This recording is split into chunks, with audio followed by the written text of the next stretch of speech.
mortificação da carne. A mortificação é brincadeira? Meu irmão, não é porque é pastor.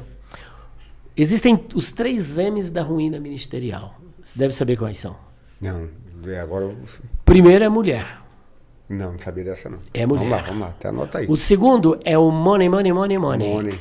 E o terceiro é o mundanismo. Você tem que estar lutando constantemente. Mundo e mulher. E mulher. E a mulher é o que mais pega. Eita, é forte. E existem as 3 barras que derrubam o pastor e o crente. Primeiro é a barra da saia. Anota isso aí, meu irmão. Pelo amor de Deus. Segundo é a barra de ouro. E o terceiro é o São João da Barra. Gostei. Você está me entendendo? Agora, o que mais tem derrubado pastores e obreiros? Mulher e dinheiro. Infelizmente, né, pastor? Infelizmente. Mulher e dinheiro. Quantos lares arrasados, destruídos, igrejas fechadas e tantas coisas têm acontecido? Quando não, o pastor vai lá no cofre da igreja ou outra pessoa e... Você está me entendendo? Né? Ou então cai no mundanismo, né? Então vamos até dispensar tanto comentário, porque às vezes você não cai num, porque às vezes você acusa, esse pastor caiu nesse. O pecado dele é só diferente do meu. Isso aí eu concordo com o pastor em gênero, número e grau. A pessoa faz apesar de ter um texto lá na Bíblia, lá, que eu não vou citar, porque senão o pessoal vai começar a usá-lo, entendo que a pessoa faz a diferenciação entre o pecado, quando de fato e verdade isso não existe, né? O cara faz esse tal, o pastor Caim é adultério, mas o cara é mentiroso, fofoqueiro. É claro que tem diferença. Qualquer outro pecado, só existem 2 pecados que são mais graves. Quais são eles? A blasfêmia contra o Espírito Santo, que não tem perdão, e o segundo é o adultério. Exatamente. Porque o próprio Paulo diz, aquele que adultera com a mulher, qualquer pecado é fora do corpo, mas o adultério é contra o próprio corpo. Você quebra uma unidade. Você quebra a unidade, você destrói uma família, você pode destruir uma igreja, você pode promover um escândalo e espantar muita gente de nem passar perto daquela igreja. Você está me entendendo? Então, horror. Se um pastor é ladrão, aquele pastor é um ladrão. Tá, mas quando você destrói a unidade de uma igreja, uma célula familiar, é mais terrível. O impacto ele é maior. Não é que não tenha perdão.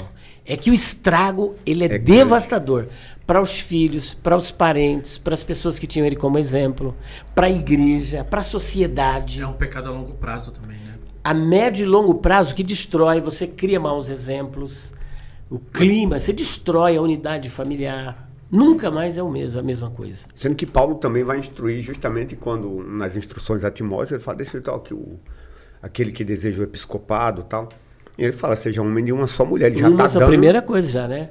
Então, voltando para o nosso tema, existe algo que você tem que vencer. Isso aí é o mundo, mundanismo, tudo isso está... Não ameis o mundo, e nem as coisas que existem no mundo. Quem é amigo do mundo se constitui inimigo de Deus. Ou seja, todo inimigo de Deus é amante do mundo. E todo inimigo do mundo é amante de Deus. Ora, então há um mundo aí para você vencer. Um mundo de coisas, de vícios, de pornografia, de engano, de mentira. Tudo isso é mundanismo. Então Jesus venceu, é verdade. Mas nós também precisamos, debaixo da graça e no nome de Jesus, precisamos vencer. Porque ele está aí, nos assedia. A todo momento. Você está naquela santidade, você não vigiou, é segundos para você perder tudo aquilo. É 2 formas de você esvaziar o poder de Deus. Primeira coisa, é você fazendo a obra de Deus. Porque você vai liberar aquela unção que está sobre você, você vai liberar. E a segunda é pecando, essa é mais rápida. Você está ali cheio da unção para pregar. Aí, de repente, passa o rabo de saia e você dá aquela secada, pronto. Você já não está mais habilitado para ir para o público. Você até vai porque você tem um compromisso. Mas Deus não poderá usar você como Ele usaria antes de você fazer aquilo. Mas, pastor, e aí eu pergunto para o senhor. E a graça? Justamente, a graça está aí para nos restaurar. Mas isso pode durar um tempo. De repente você está ali e cometeu aquilo que você precisa se encher novamente. Deus pode usar de graça e de misericórdia. Está entendendo? Você vacilou, meu Deus. E aí Deus pode te capacitar. Mas isso não deve ser uma prática nossa, né? Porque você vai se acostumando com o pecado. E o maior perigo é esse, você se acostumar.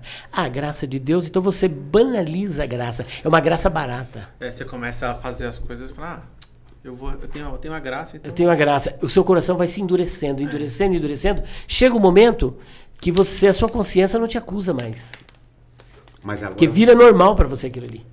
mas agora eu vou entrar num... Agora vai numa questão mais teológica, que é uma das coisas que o pastor é mais chamado para debater, né? Fiz esse insight aqui, esse ensaio para chegar... forte e polêmico, hein? Para chegar agora no que o pastor é chamado para debater. E aí eu pergunto pro pastor. O pastor falou da graça, né? O senhor poderia dizer como... O senhor nasceu em berço evangélico ou o senhor se converteu ao longo da vida? Então, eu vim para a graça, como diz o pessoal da congregação, aos 24 anos de idade. Aos 24 anos. Era músico da noite e fazia tudo que o mundo gosta, né? E aí Jesus está tratando de mim ainda. Olha, agora eu vou colocar ele no estreito. Está tratando ainda. E eu falo isso com grande alegria, por quê? Porque eu me converti também ali por volta dos 20 anos, né? E eu tenho essa certeza, eu tenho certeza que o pastor também nisso, sabe disso, que não tem explicação. Foi Deus e ponto, sem discussão. Agostinho vai dizer que a graça do Senhor é irresistível, né? Irresistível. Pode alguém resistir à graça de Deus? Pode, é claro, que o Agostinho depende de que Agostinho está falando. Tem 3 Agostinho de Hipona.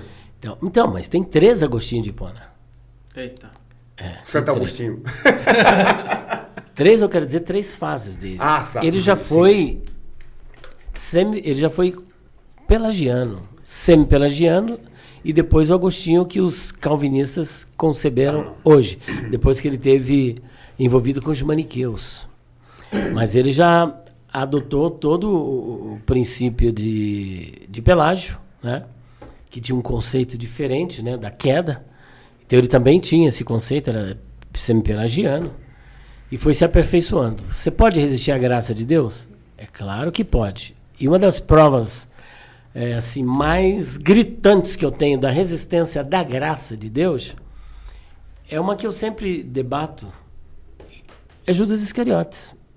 Judas Iscariotes era salvo e ele perdeu a salvação. Eita. Eu já estou indo já no pouco. Agora o pastor provocou. Judas Iscariotes, que era salvo e perdeu a salvação. Eu sou um dos defensores da salvação de Judas Iscariotes antes do suicídio. Ele era salvo. Então, como é que ele perdeu a salvação? Porque resistiu à graça. Alguma coisa fez com que ele resistisse à graça e perdesse a salvação. É aí que os calvinistas entram e falam que ele foi agora eu vou aproveitar o pastor Elias Soares aqui, eu sei que tem uma audiência. O podcast termina só com Judas aqui. Eu tenho só nesse livro 20 ou 25 razões por que Judas Iscariotes era salvo. Pastor, eu quero pelo menos uma. Algumas páginas. Pelo menos uma, pastor, pelo menos uma. Bom, então já vou começar logo para, como diz o outro, né? Não é pelo começo, não, lá no alto. Bom, vocês que têm aí a Bíblia... O cara até ficou... eu vou entrar numa questão aqui extremamente delicada. Se Judas Iscariotes não era salvo, eu gostaria de uma explicação de Mateus 19, 28. Quer ler? Pode ler. Mateus 19, 28. Isso, 28. Eu gostaria dessa explicação. Essa aí eu deixo para os calvinistas, até hoje eles não saíram dela. Patinam, mas não respondem. É por isso que eu... Olha...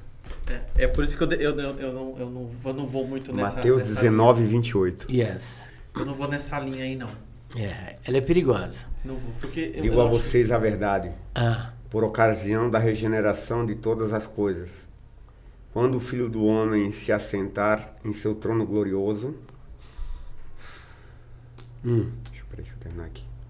Aí, filha, abre. Essa tradução aí, qual que é? É Bíblia... Deixa eu pegar a Almeida. Pode ser qualquer uma, vai dar a mesma coisa. Qualquer uma. Só que a internet não está me ajudando. Você tem o... Foi agora. Wi-Fi daqui. Também vos assentareis sobre 12 tronos, Peraí, começa o versículo, por gentileza. Já entendi aqui o mistério. Viu? Vamos lá. E disse-lhe Jesus. Para quem que Jesus está dizendo? E disse-lhes, né? Para Ou os disse-lhe? discípulos. Como é que está aí? Disse-lhes. Disse-lhes.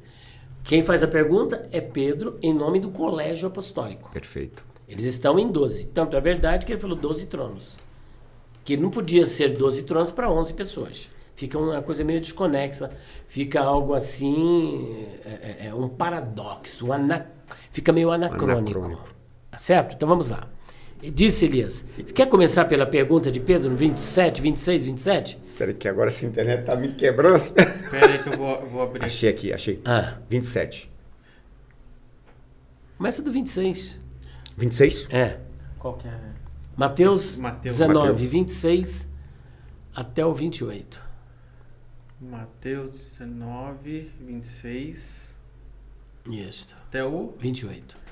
Tá, eu tô na... Pode ser Almeida. qualquer Tá tradução. bom. 26. Ah. E Jesus, olhando para eles, disse-lhes: aos homens é isso impossível, mas a Deus tudo é possível. Tá falando da salvação, de vida eterna. Certo. O assunto aí, a gente... Que texto sem contexto é pretexto. Sim, exatamente. O mancebo de qualidade ou o jovem Perfeito. rico chega em Jesus e diz: bom mestre, Perfeito. o que eu faço para herdar A salvação. a vida eterna? A vida eterna. Então perceba que o assunto é vida eterna. A gente não pode tirar o texto do contexto. O que está girando aí é vida eterna. Ele falou: você conhece os mandamentos? Conheço. Por que ele diz conhece? Porque o judeu, a partir dos 3 anos, ele já decorava porções da Torá. Aos 5 ele entrava na sinagoga para estudar as tradições. Aos 12 ele passava por uma celebração chamada Bar Mitzvah, emancipação da idade infantil para a idade adulto, e ele tinha muito conhecimento da Torá. Aos 17, como Paulo, ele ingressava numa escola superior e ele aprendeu com o mestre Gamaliel, né? Então ele falou tudo isso porque quando eles passavam para a celebração do Bar Mitzvah, eles conheciam todos os 613 mitzvot, tá? 613 mitzvot, ou seja, 613 mandamentos, que inclusive Rambam, que é na verdade um acrônimo, que é Rav Moshe Ben Maimonides, ele faz uma discussão das mitzvot, né? Então ele diz: eu conheço, desde a minha infância eu pratico tudo isso aí. Falta-me alguma coisa? Ele falou: falta. Vende tudo que você tem e reparta com os pobres e você vai ter um bom tesouro no céu. Mostrando, logicamente, que a vida eterna não se conquista por prática de obras. Mas você vai ter um tesouro. E aí, quando Jesus faz a proposta dele vender tudo, aí Jesus disse: quão difícil é para os que possuem riquezas Para Deus. entrar no reino do céu. E aí o Pedro: Senhor, quão difícil é então, né, para... Quem pode se salvar? Ele falou: para os homens é impossível. E realmente, o homem por si mesmo não pode se salvar. Mas para Deus nada é impossível, porque salvação é departamento de Deus, é Ele que salva. Tá certo? E aí falou: Senhor, nós que deixamos tudo para te seguir, o que nós ganharemos? Falou: olha, nesta vida 100 vezes mais com perseguições. E no final, a vida eterna. Só que aí Jesus faz uma promessa no versículo 28, que é forte. Veja aí, 27 e 28 agora, pode ler. Então Pedro, respondendo, disse-lhe: eis que nós deixamos tudo e te seguimos, que receberemos? E Jesus disse-lhes: em verdade vos digo que vós, que me seguistes, quando na regeneração o Filho do Homem se assentar no trono da sua glória, também vos assentareis sobre 12 tronos, para julgar as 12 tribos de Israel. Judas está aí ou não está? Essa é a minha pergunta. Sim. Sim, estão os 12. Né? E como é que Jesus faz uma promessa dessa? Que na regeneração é por ocasião da segunda fase da segunda vinda de Jesus, ou no arrebatamento, na regeneração. Mas ele está falando mais sobre a segunda fase. Quem é que ressuscita por ocasião do retorno de Jesus? Salvos ou ímpios? Salvos ou perdidos? Perdidos. Salvos, meu irmão. São salvos? Tem certeza? Pela segunda vinda, não, pela primeira vinda de Jesus. E na segunda? Na segunda vinda, todos. Não. Só salvos também. Só salvos também. Só salvos. Os perdidos só ressuscitarão depois do milênio. Não tem ressurreição de perdido antes do milênio. Só depois do milênio. Para enfrentar o juízo do grande trono branco. Então, o que teoricamente- foi o que eu sempre entendi como a segunda vinda, que é para... Vamos tirar essa dúvida? Apocalipse capítulo 20, versículos 4 e 5. A Bíblia fala. Bom, Pode, Bleno? Claro que pode. Pode. Apocalipse 20. Apocalipse 20, versículos 4 e 5. E vi tronos e assentaram-se sobre eles, e foi-lhes dado o poder de julgar. Olha e aí. vi as almas daqueles que foram degolados pelo testemunho de Jesus e pela palavra de Deus, e que não adoraram a besta, nem a sua imagem, e não receberam o sinal em suas testas, nem em suas mãos. E viveram e reinaram com Cristo durante 1000 anos. E quanto aos outros? Mas os outros mortos não reviveram, até que os 1000 anos se acabaram. Esta é a primeira ressurreição. Pronto. Foi o que eu entendi, era o que eu sempre entendi. Pronto, Também. tá aí. Então só quem vai ressuscitar depois do milênio são só os perdidos. Os salvos por ocasião do arrebatamento e depois no final da grande tribulação. Só salvos, não tem ressurreição de perdido. Só que Jesus está prometendo que nessa fase, depois da grande tribulação, quando haverá o julgamento das 12 tribos de Israel, Judas também tem um trono para julgar. Agora, se ele é um ímpio, um perdido, um predestinado à perdição e é um condenado, como é que ele pode ressuscitar antes do tempo que ele realmente teria que ressuscitar, que é no juízo final? Então, pelo que eu entendi, o pastor entende que a pessoa não consegue resistir à graça. Porque a salvação Então, eu estou respondendo com essa questão do Judas Iscariotes. Uma das provas... Mas a pessoa pode perder a salvação. Ué, e só perde a salvação como? Resistindo.